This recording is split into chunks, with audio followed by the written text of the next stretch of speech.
Hello, supply chain pros, business buffs, and the technologically curious. This is Joe Davis, your friendly neighborhood podcast host, welcoming you to the fascinating world of supply chain planning and design.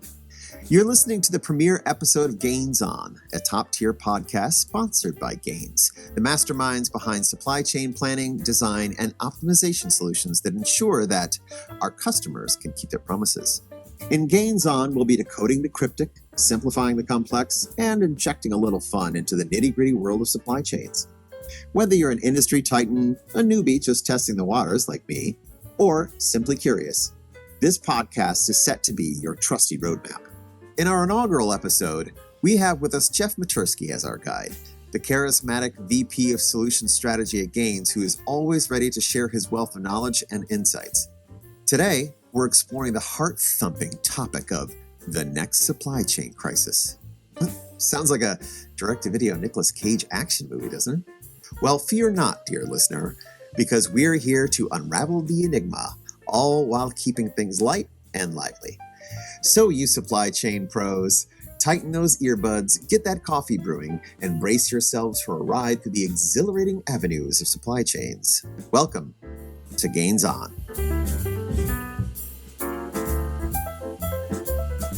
Welcome, Jeff. How are you? I'm doing great. It's a real pleasure to talk to you as well. So, one of the things I wanted to talk to you about this week is the next supply chain crisis. So, just a little bit of a background, right? I have nothing to do with supply chain. I have no supply chain experience. And so I'm sort of learning as we go. So I had this idea to start a podcast where I would exploit one of the very bright people who works for Gains to sort of give me a kind of like auditing on the job training. Does that make sense?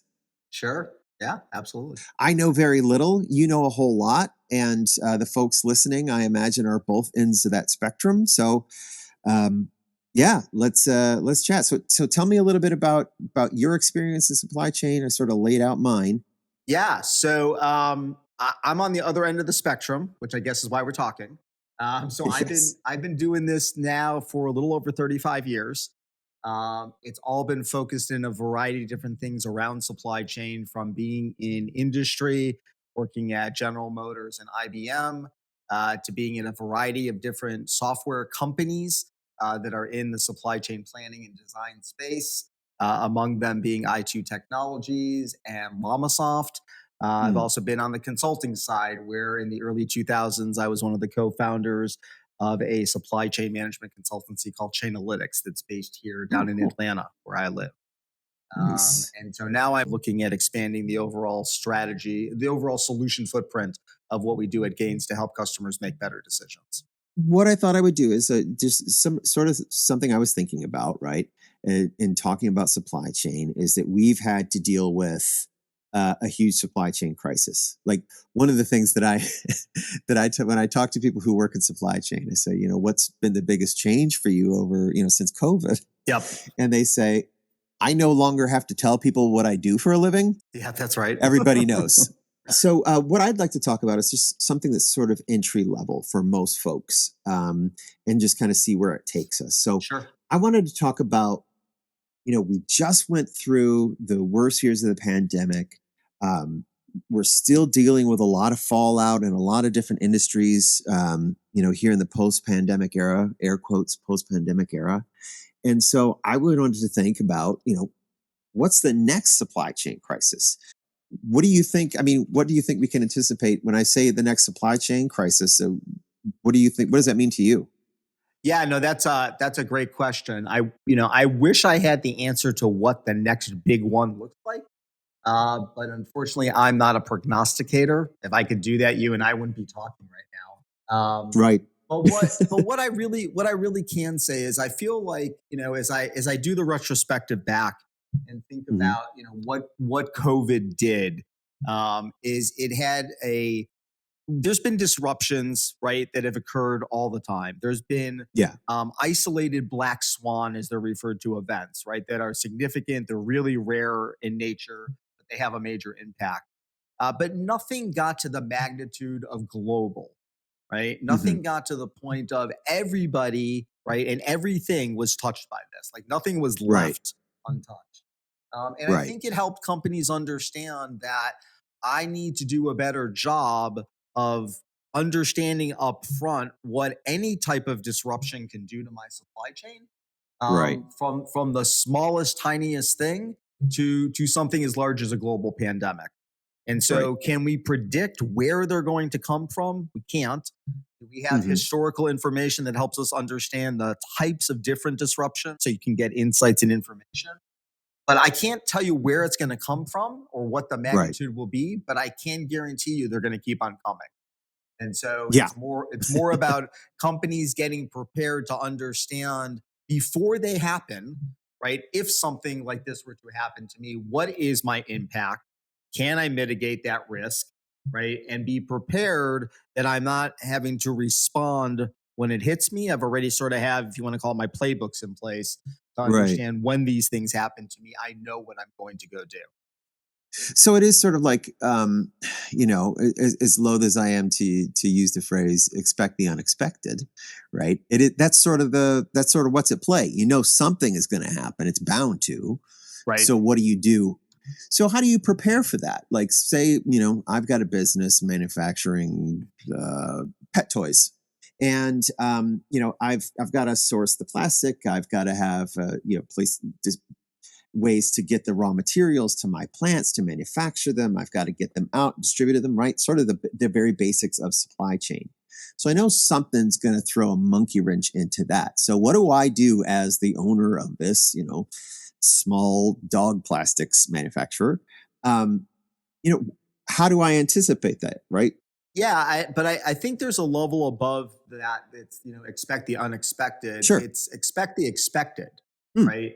Like there are categories of things that can happen to me. Like my raw material suppliers can go down, right? Mm-hmm. My carriers may not be able to ship. Right. I can have, depending on where I'm operating in the world, there's the likelihood of some substantial weather-based event. So there are the known knowns, right? Right. And what I need to understand is if those do have those known things that happen to me, right? What does Hmm. that mean to my supply chain when they happen, Right. right? So, the number one disruption that's being tracked, right, is Mhm. fires. So, Oh, like the you know, wildfires? no, fires in factories, fires in distribution centers, like Really? literally like inside four-wheel fires is the number one disruption that a company called Resiliency tracks. And it has been at the top of the list forever. It's surprising to people, right? So At the end you of the day. yeah, I'm surprised. You're telling me that there's a company that just tracks warehouse fires? No, it's a company that tracks all disruption-based events. Oh, I see. Okay. And then they're doing they're Right. then saying what's the most prominent disruption. And And number the one. last time they published this report, like fires, right, facility fires was the number one thing Holy that was cow. a disruption to that Huh. supply chain. So Wow. the question you got to ask is, what if I were to lose a facility in my network, Mhm. right, for every day that facility is down, what's my revenue at risk? Right? And is Right. and is that significant? Right? And if I understand the revenue at risk from that facility being down, then the next question is, well, how do I mitigate against that? Mm. And what's the likelihood of that? So do I want to, have duplicate manufacturing capacity? Do I want to have dual sourcing that I could switch on? Do I want to hold more inventory, either in finished goods form or raw materials? So when I know the things that can happen to me, and I can understand if they were to happen, what's the impact, and then what do I want to do about it. Then I can have myself covered. I can't really cover, the unknowns, but Right. there's so many known sources of disruptions in the supply chain Mhm. that I can actually play a variety of what if and sensitivity analyses to understand what's important to me, what's not important to me, what Right. matters, right? Um, and then I could take some pre-planned action, right? Whether they be business continuity plans or playbooks when these things happen. And I'm now well prepared. Most of what I think this is offered up for companies to understand when they do these types of exercises is where do I want to build redundancy, right, in my supply chain? Right. Where am I really exposed? right? So we Mhm. spend so much time on just running as is and assuming everything is going to be at steady state, Right. and we don't really worry about what should we do when these events happen, from the small to the large, Mhm. right? I think it's opened up people's eyes that they really need to think about the impact to their supply chain, and is it designed correctly, Yeah. right? You had mentioned one of the factors and something that we really need to keep an eye on. I mean, it makes a lot of sense what you're saying, right? I once saw he was an F-16 pilot speak for some sort of motivational event, and he was talking about you can't just land an airplane or take off, right? There's a whole litany, a whole checklist that you have to go through to make sure that you have a successful flight and landing, and you do these things in order. And in the military, it's very regimented. And so then he talked about the idea of task shedding, right? He said, because you're not going to start going through that checklist and going through the order when your plane is headed straight down, right? You're headed toward the Right. earth at terminal velocity, and it's all of a sudden it's not Sure. going to be like, all right, tray tables upright. I don't, as you can tell, I know nothing about fighter jets, but tray table I'm upright, sure there's check. not a tray table in there, but I, I I get think it. so, right, right.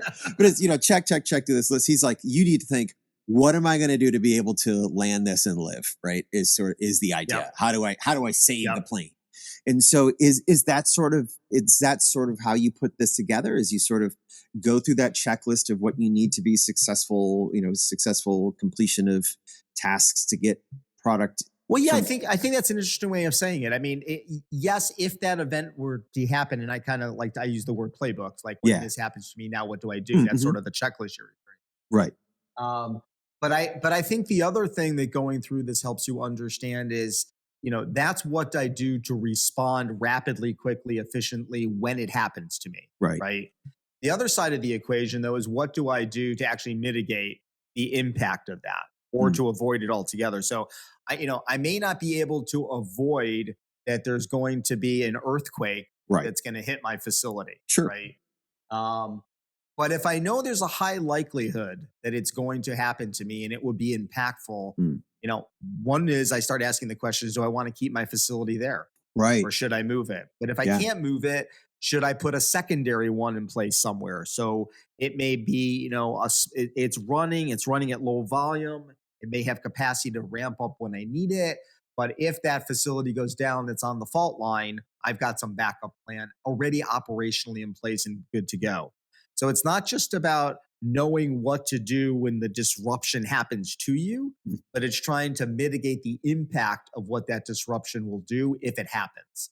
And so that's where you're being proactive. And it's not just playbooks, but you're literally taking actions to put in redundancy, capacity, alternate suppliers, et cetera, et cetera. Right. So it's less about.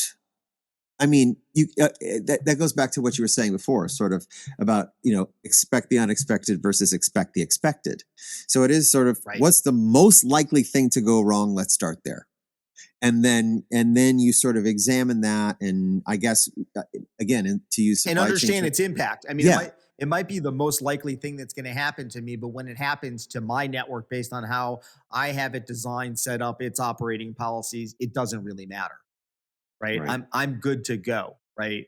Um, but what I think COVID helped to also understand, primarily because of the global nature and how so many supply chains are so interconnected at multiple tiers, right? It's the supplier, supplier, supplier. Hmm. We started to understand how impactful that can be.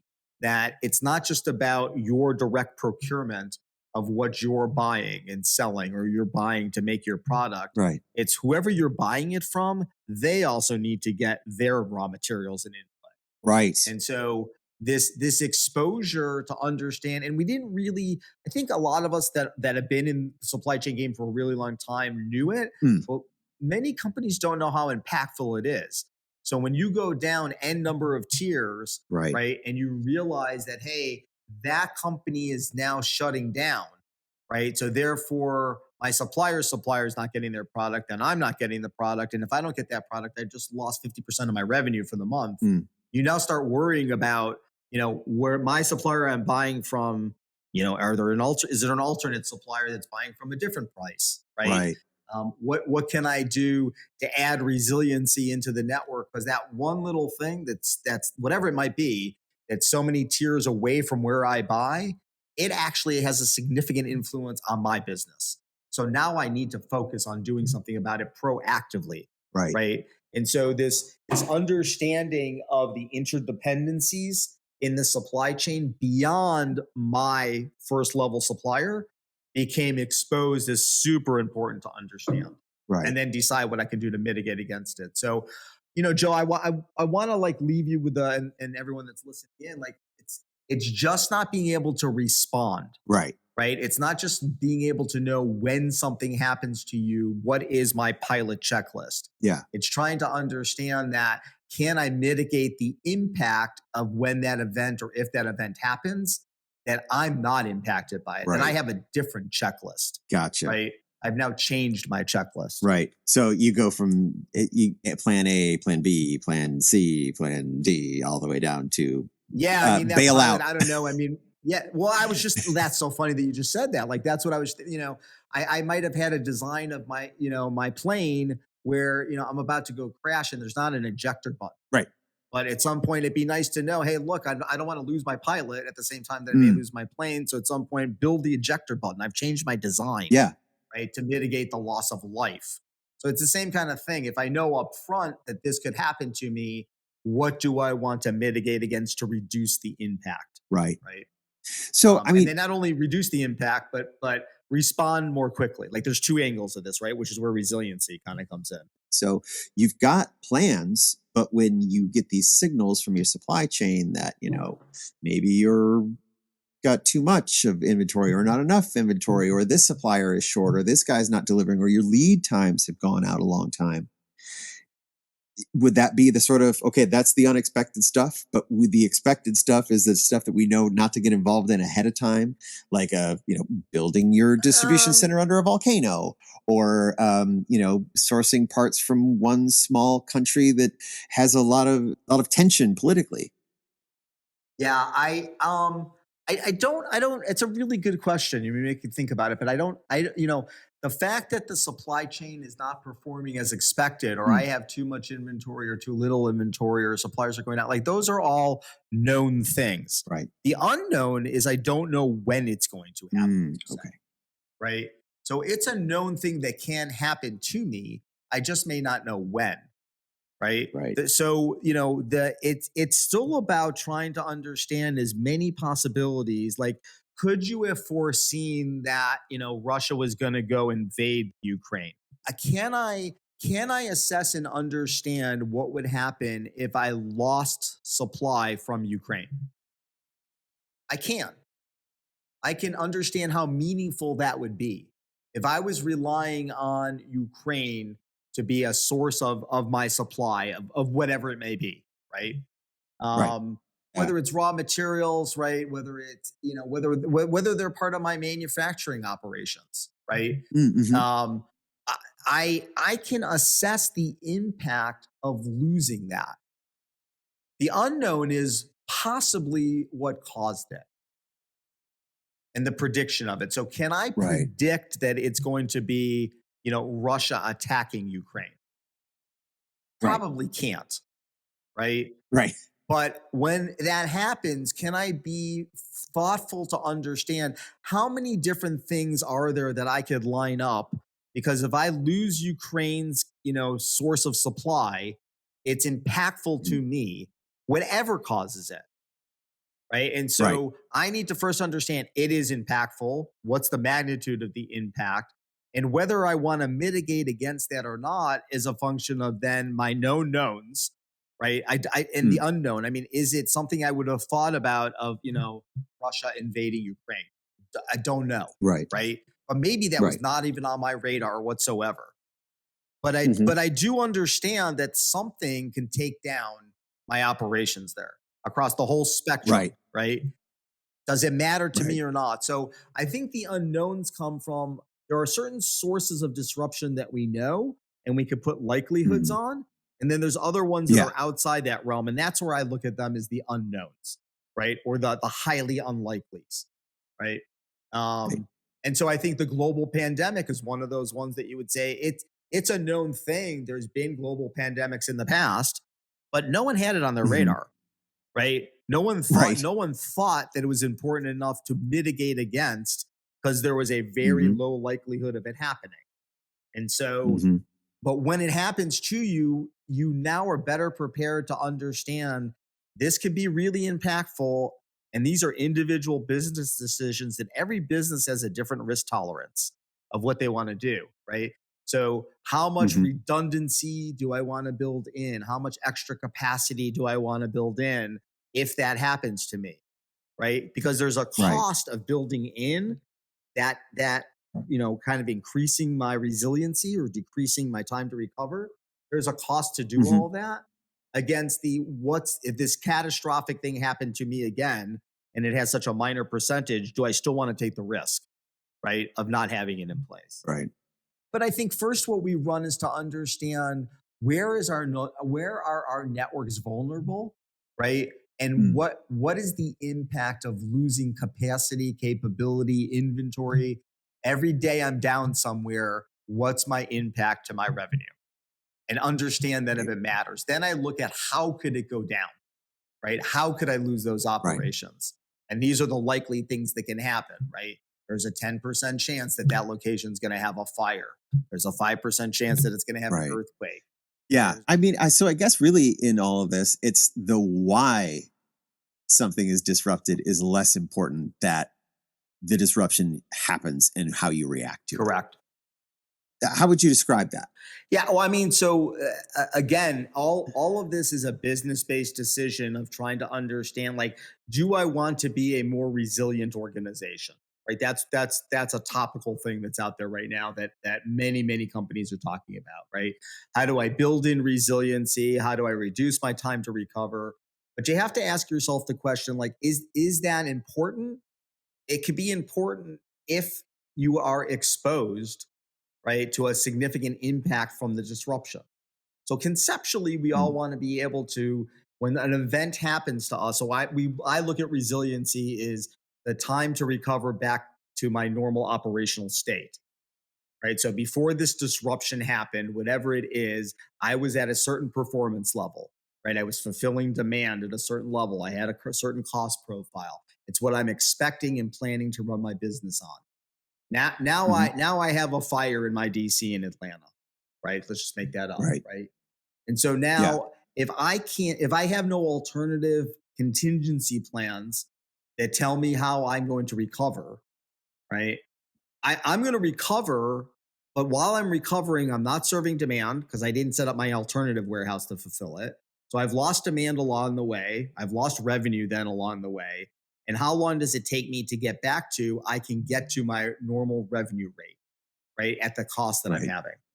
Should you build in the capability that Atlanta's going to go down and I have a built-in capacity plan, even though it's more expensive, I won't have as high a profit, I'll have the revenue, right?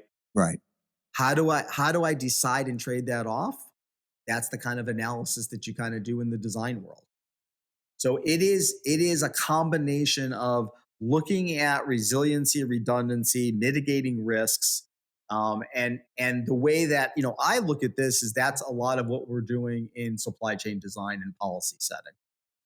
Um, well, thank you so much for your time, Jeff. This has been great.